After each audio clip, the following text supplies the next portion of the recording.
Well, we are here, raw and unedited, unruly and undefined, or defined. Inside joke.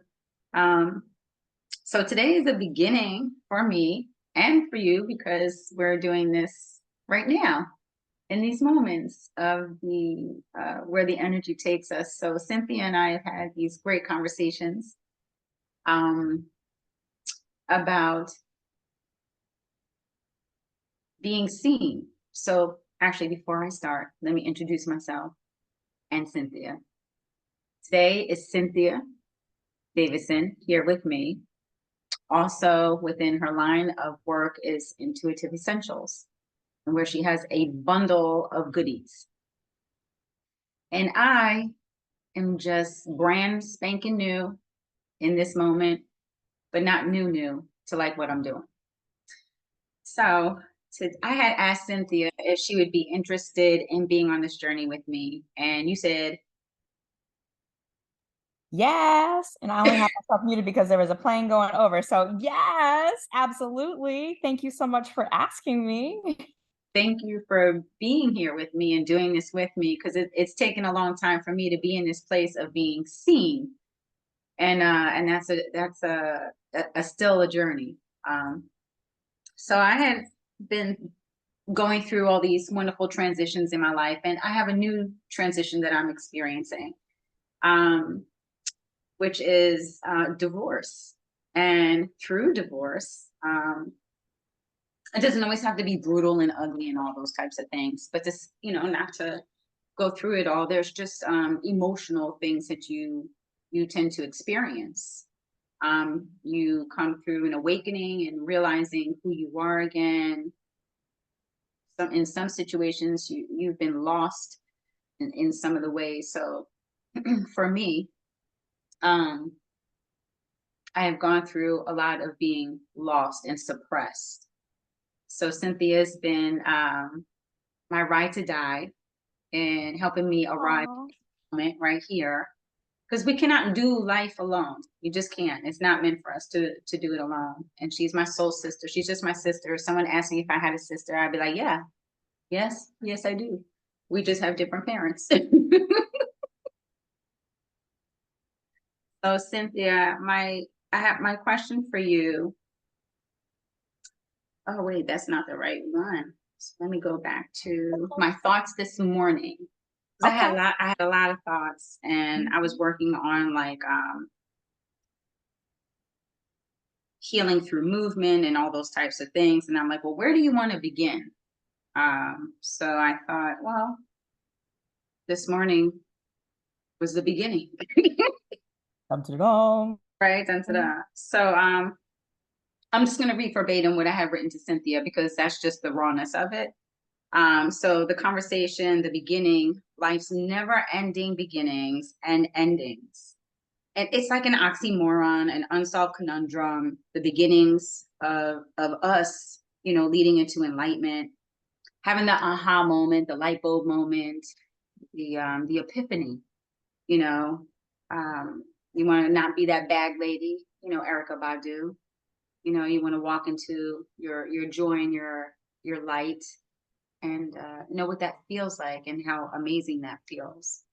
So I had asked Cynthia, I'm going to ask you the question now. What led you to your profound drive for healing? What led me to my profound drive for healing? So, interesting question. And I'm pausing for a second because, as you know, I'm good at responding, but sometimes when they're like options or yes, no, I'm faster. So I'm taking a second to collect my thoughts. But I I don't even know if now I consider myself a profound healer. That might be part of why I'm pausing. I know I support people on their healing journeys. I know I have gifts. So maybe the way I'll answer the question, if it's okay with you, is how I discovered my gifts and came into them. Sure. Yeah. Yeah. So for a long time, I didn't even realize I had these gifts because I was so caught up in people pleasing, trying to do everything for everyone else, making sure they were happy, making sure I was a good girl, making sure that I was doing all the things that I should and I was supposed to do and all that. And what was happening to me is I just was like stuffing myself in this really weird box that started to suffocate me, like it was almost being buried alive. Mm. And it just piled on and piled on and piled on. And I got further and further and further away from even ever knowing myself, until one of my first awakenings, major awakenings, was when I was going through a divorce, my first marriage. And I woke up one day in the middle of the night and was just like, I cannot anymore. It was just like so much had stifled me for so long, and I was no longer, I didn't just even know who I was. Mm-hmm. So I said, I've got to do something different. I've got to be with myself, even though that was really scary. And it's time for me to start explore all these things that had been popping up into the periphery, like, you know, having what some people would call premonitions, or just feeling deeply energetically other people's energy. And I was like, it's time for me to explore this and find me and do me, so I can come out of this dark hole, unearth myself, and start living again. Okay. So I think that's probably the time where I realized I have these gifts that I'm going to now explore. I'm ready. And that in order to do that, I needed to make space for myself. Yeah.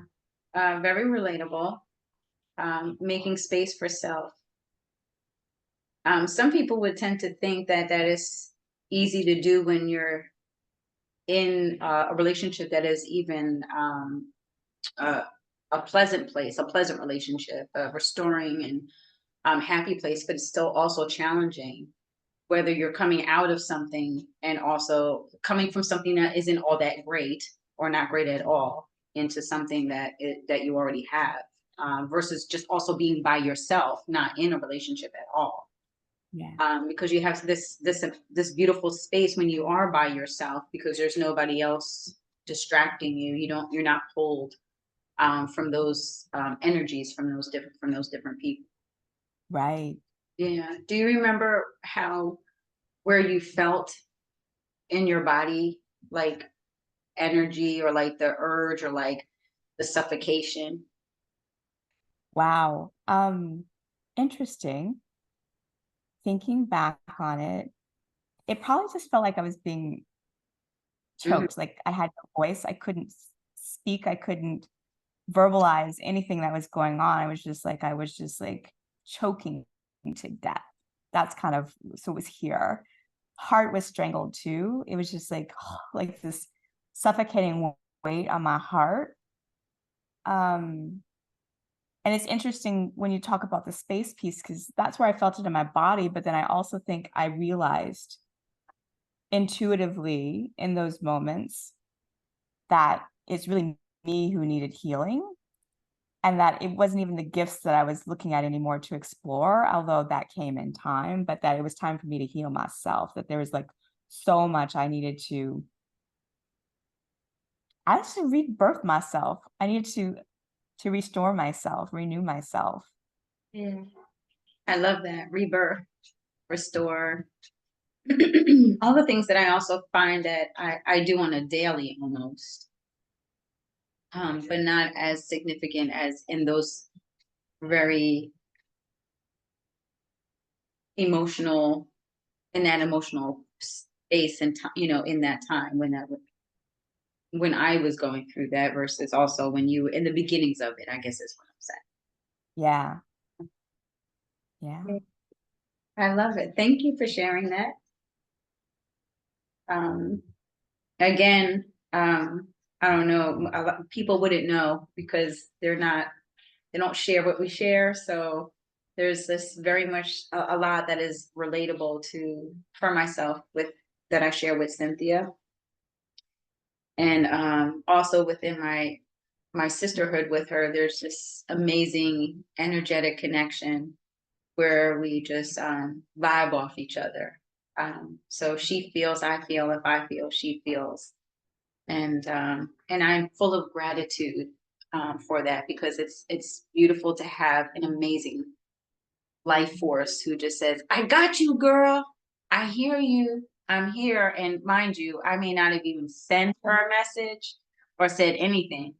And she just, send me a recording or whatever. And I'd be like, okay, all right. Won't he do it? Well, it's just more evidence of how folks are brought into your life for a reason, and sometimes it's just for a season, but there's a purpose to it all. And at this moment on both of our journeys, the sisterhood was very much wanted and desired, so it filled a space, a hole, and helped us both along. Very true. Very true. And you ain't going nowhere. Heck no. I'm gonna follow you. Knock at your door, and you'd be like, security. I'm like, nah, it's my sister.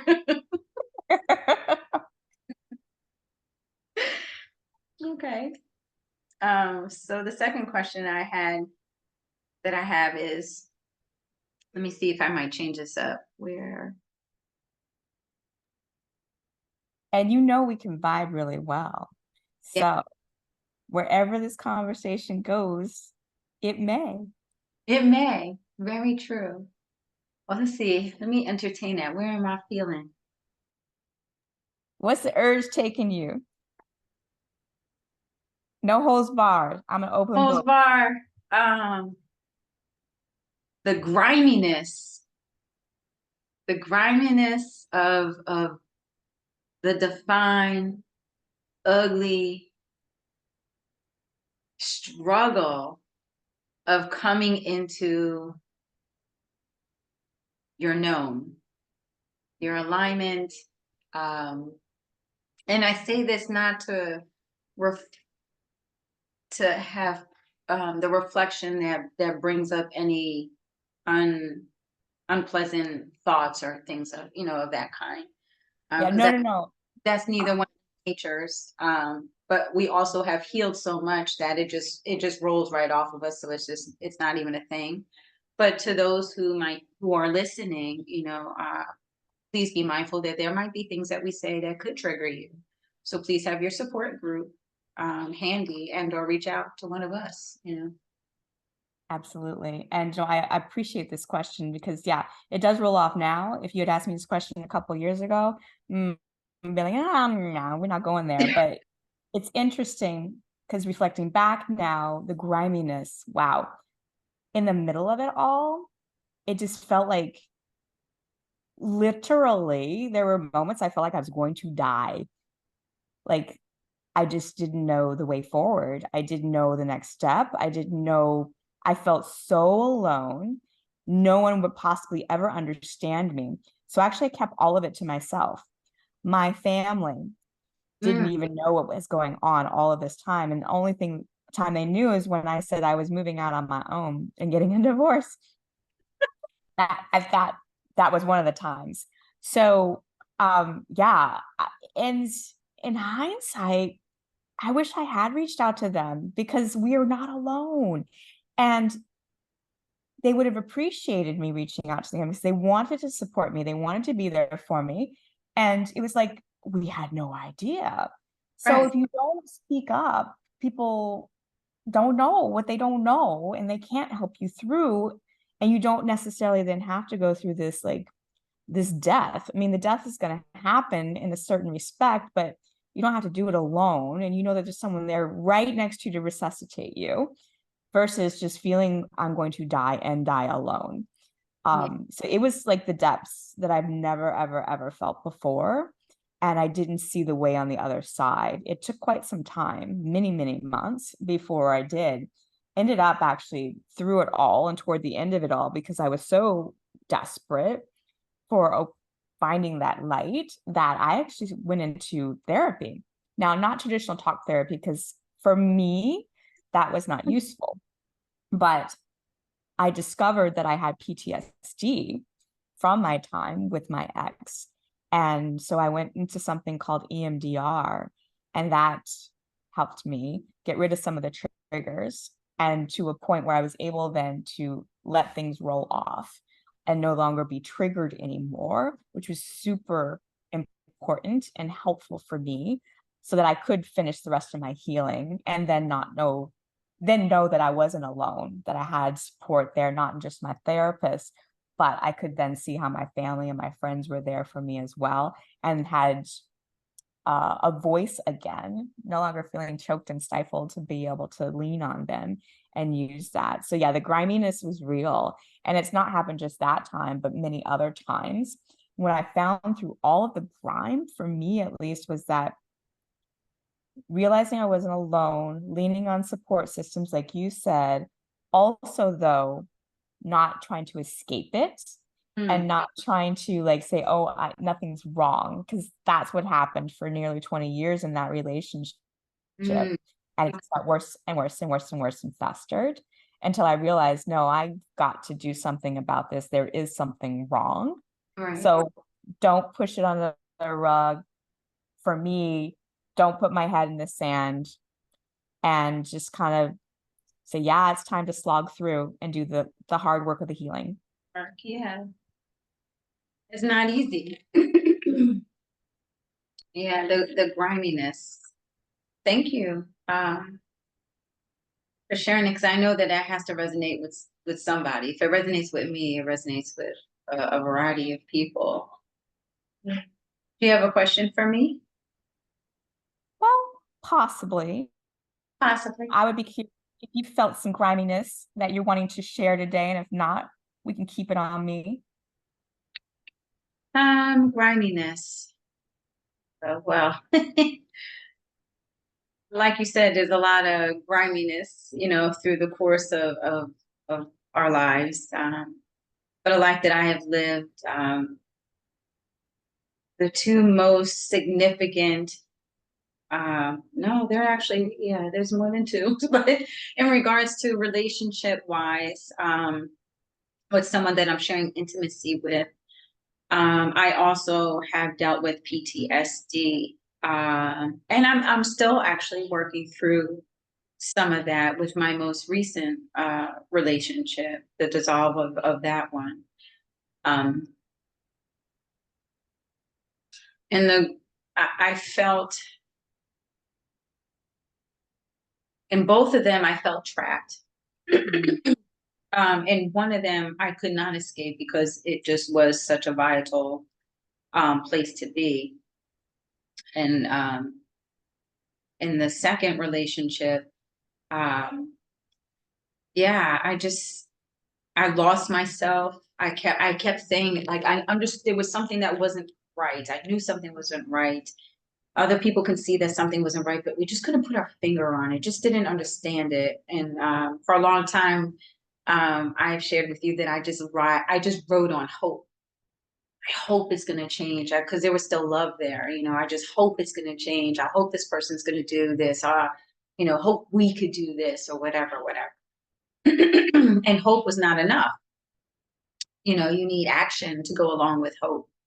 And along with action, you need transparency. You need just pure, raw honesty, because you can't get to the depths of the issues unless you're willing to do that. And there was no will on the other part.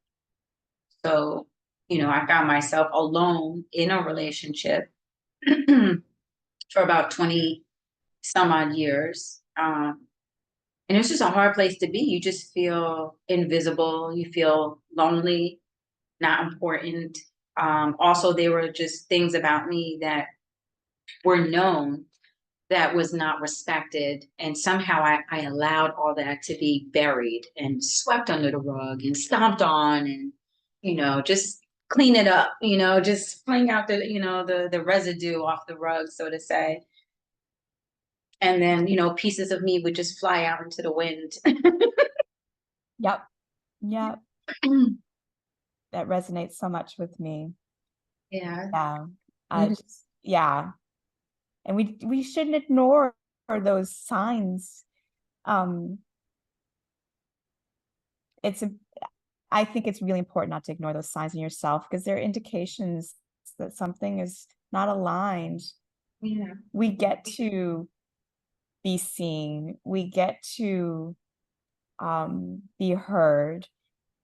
We get to live a full life. We don't have to be stifled. It's not how life is meant to be. No, it's not. And you get to learn the value of shared space and relationships. It should be easy. It should flow easy. It should be easy to talk to somebody that you're gonna live life with, or you're gonna share a room with, a bed with, tea or coffee with, laundry with. It should flow very easily. And Yeah. and you should never feel like you're walking on eggshells. That was one thing that was very prevalent, is that there was this feeling of um, suffocation, as you said. It was just this tightness here, and and it was daunting to come home. Yeah. Put my Yeah. key in the door was daunting. I did everything I could to stay out of my home if there was the other person was present. And that meant I put my energy into wellness and fitness and whatever it is, because my group of like friends was like really none. Pretty much almost none. I didn't trust a lot of people with what I was carrying. And my children, of course, are affected by all of that. And that was my tribe. My kids were my tribe. Now my kids are young adults now, but going through it, we went through it together, because we lived it. So we were able to talk about it and try to make sense of it. And nobody could make sense of the stuff that was going on. And yeah, the grunge of it all, and the purge of it is so beautiful. It's beautiful. Making Yeah. sure that they had their help. They had their therapist. I had my therapist. I love my therapist. He was amazing. He understood my position. Um, so he gifted me a lot of time, and I really appreciated that, because in my journey of receiving, which has been dying, it's been a terrible double Dutch dance. But now you have helped me be in this place that I've never been in before. And so I'm thankful to humbly and with beautiful humility receive love in different forms. Because I've always been the supporter, the go-getter, the doer. I was the one that arrived for everybody at all times, and I didn't want anything back. I did it because I believe you should lead in love. Because when you lead in love, you're feeding yourself. Even when it's just like saying somebody calls you and says, Can I borrow this, or can you spot me this?" You got to make peace with knowing you ain't never gonna get that back, or you gonna get that back. Right. Right. So it's much like that. You make peace with leading in love. There's no resentment in doing it, being free in giving that part of you, but also knowing the discernment, the boundaries in what you're giving and how you're giving and how much, is so valuable. And through my healing, in my younger years, I still did not trust anyone with my story. No therapist. I didn't believe that there was a therapist that could assist me in any shape or form of way. Especially during that time, there weren't a lot of people of color that I felt that could resonate with the struggles and the issues that were going on. So I kept it to myself, and I did my own PTSD therapy. Um, Right. I did, I had to. Yeah. I was sleepwalking. Sometimes I found myself in a car. I sleep with my eyes open. I was constantly walking around the house and checking the blinds, and just a series of things. And it just almost felt natural, the healing process for me. It didn't feel like it was unnatural or weird, or I had to look up anything, because at that time there was no Google. I just did what felt right for me, and how to be rid of those behaviors, and calming my nervous system, and knowing that I'm not in a place of harm. Yeah, so a nice long process of healing, probably a good more than 15 years of Wow. healing through that PTSD. Yeah. Yeah. Yeah. But you made it through. Yes. And I love the other side. I love the other side of everything, of everything that I've gone through. Mm-hmm. Beautiful, because we always say we wouldn't be who we are if we didn't go through what we went through, and still choosing love, right? That's Exactly. that's beautiful. Well, you had started by asking me about me being a profound healer. And I think that this conversation needed to go where it went, because now I can tell you how I came to heal, if you'd like to know. I love to.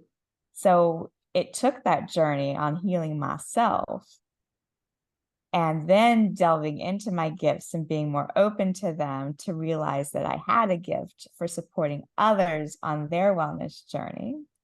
Beautiful. So it's almost, in a sense, my way of giving back Mm. and helping others not have to go through 15, 20 years of the depths of the healing process. Because when you do it with someone else, it can often be accelerated because they've many times been there, done that similarly, and can give considerations for ways for you to navigate much more quickly. True. Yeah.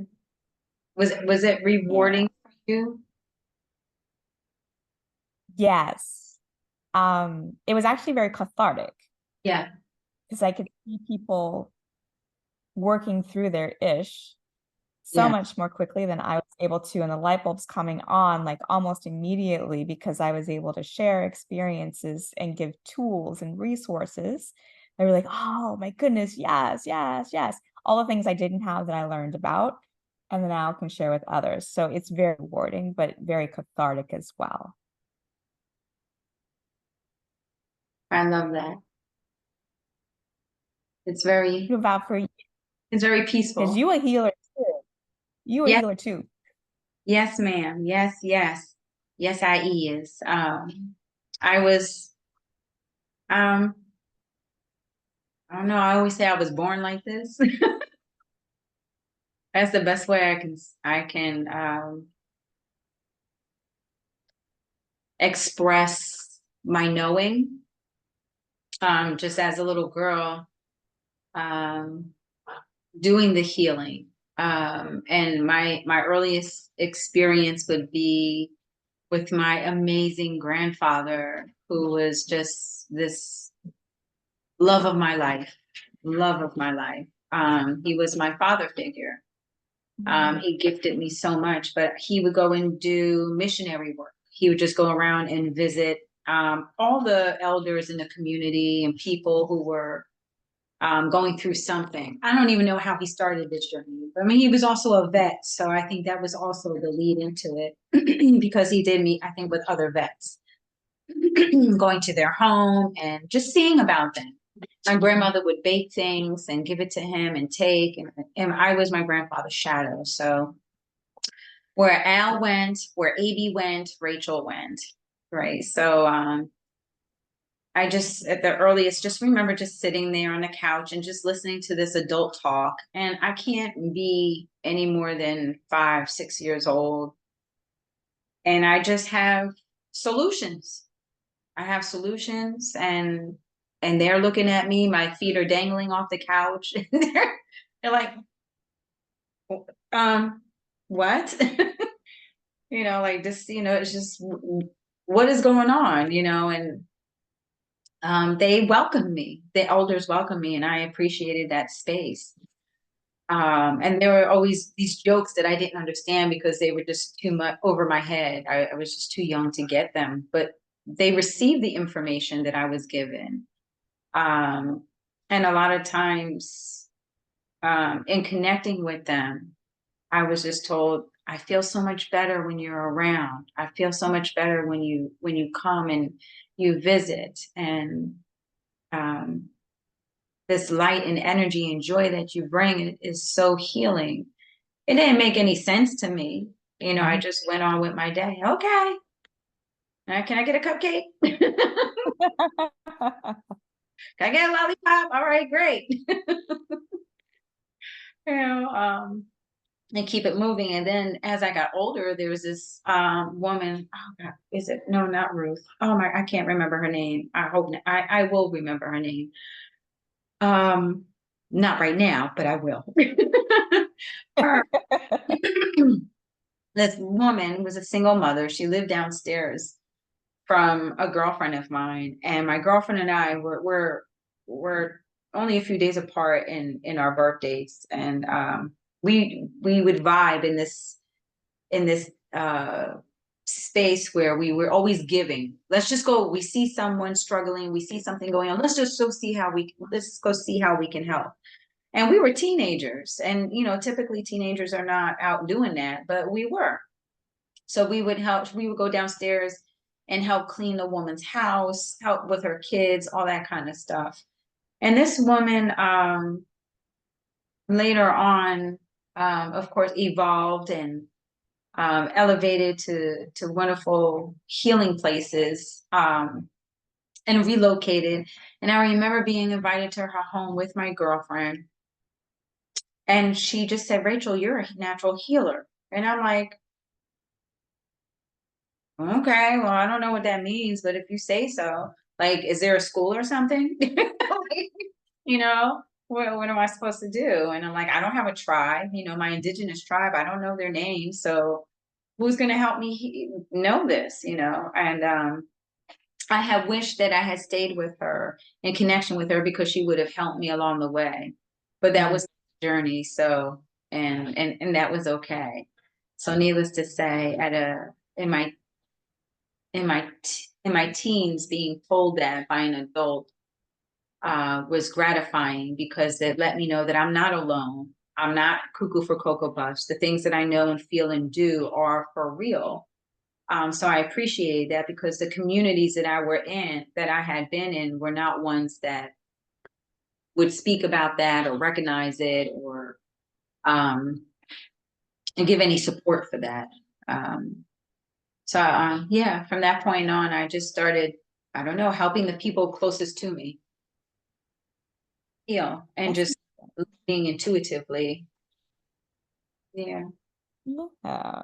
Well, now that you've gone through another major life transition, do you see yourself stepping back even more into the healing realm? Yes. Yes. Yes, yes, yes. Thank you for asking. Yes, yes, yes. Um, it gives me tingles. I feel really happy about it because I feel like me. I feel like how I'm supposed to be. And like this morning, I was like in between that lull of sleep and awake. And I just my mind just went. And I had this moment where I remembered what it was to be me and how much I loved and what that felt like. I was like, I haven't felt that until this morning. Yeah, because I've always known to just go, and some people don't understand it, and it's okay if they don't. But I'm known to just leave and go and do. Oh, where's Rachel? She was just here. Oh, I don't know where that girl went. And I might be out, I feel like riding a horse. I'm going. I'm finding me a horse and I'm going and I ride. Or I need to be on the water and I find my way and I'm on the water. I just, wherever in that moment, the strongest sensation that it is that I am being led to is what I'm supposed to be doing in that moment. And I get there's time and a place for everything, but Rachel did not care in her younger years about any of that. I just went and did like, sorry, gotta go, okay, bye, or don't say anything, and I would just disappear. And I would be at events or socials or things of that sort. And I just really honored that. And I don't know, some people might see that as not being responsible or whatever, but I don't care. I was I was serving myself and learning about the ride because nobody's gonna be me but me. Right? Who's gonna have answers? Yeah, and I love and I said this is what I'm gonna start devoting my life to again. Is being that and finding that, not finding that space, welcoming the spaces that I will be in and enjoying them and just full of gratitude. Like gratitude should be this magical word like pixie dust and stuff Yes. and sunrise and all this. Gratitude. Right. And this is magical word. It's just this, it's almost like the word love, which is so used loosely. Mhm. It just fills my whole body and of warmth. As for me, it's just leading in love, just always being authentically loving. Even in the moments of my, I don't like you, I'm not happy with what you're doing. I'm always in my head saying, I don't know what it is to be you. I'll never know what it is to be you. I'll never walk in your shoes. What can I do in this moment? Because I am all I have control over, so I can cuss you out all I want in my head. But it's the actions that I take that Right?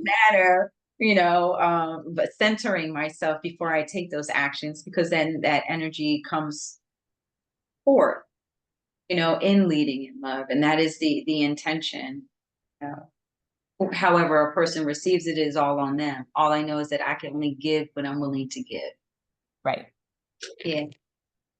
Yeah. Oh, I love that. We're both stepping back into our purpose. We've Yeah. done some heavy healing, and that's not to say that we're not going to have to continue to do our inner work, but I'm so looking forward to being able to support others in this season. Yes, I'm with you on that. I am thankful to be in the position to do that, knowing where I've come from and where I am, and standing in my knowing and still in my journey. Because it's still new to me as I'm not so-called reclaiming, but in a sense, yeah, reclaiming that. Yeah. Oh, I Yeah. love this for us. Me too. I love it. I love it. Yeah. I'm feeling a little tapped out. How about you? I think we're complete. Yeah, I think so. I'm feeling it. Well, For the, this is the first of many. yeah, it's the first of many. So I don't know, would you want to explain a little about what that might mean when we say like, I recognizing know this is your jam. I'm on your my train. jam, my damn baby. I'm on your train. I guess energetically, there's this moment where you feel like you're just coming down and you're good and you feel like you really have covered like the bases and you're in alignment. Like Cynthia and I were just like, yeah, I think we're good right now, right? We just good. All right, until the next time. I got my cozy blanket, I got my pillows, I got my drink and my candle, I got my bestie sister, and And for you, with the gift that you have, you also probably have a sense of, okay, we've said what we needed to say for whoever's needed to receive it in this moment, true, even very if that's not right now, but like years from now when they're listening to this on the interwebs, wherever it may live. the newness of it, right? Yeah, yeah, very much so. I believe that a lot of things that we talk about today and moving forward will resonate with a lot of people, and feeling like they have a space. You have a space. You're not crazy. You're going through it. Get a tribe. Learn about you, and be happy about learning about you. Yes. And no, you don't have to do it alone. You don't have to do it alone. You're not supposed to. Exactly. So in our unedited, unruly, brash, and conversations, I bid us adieu until the next time. Thank you. Thank you. Thank you. Love you. Love you. Smell you later.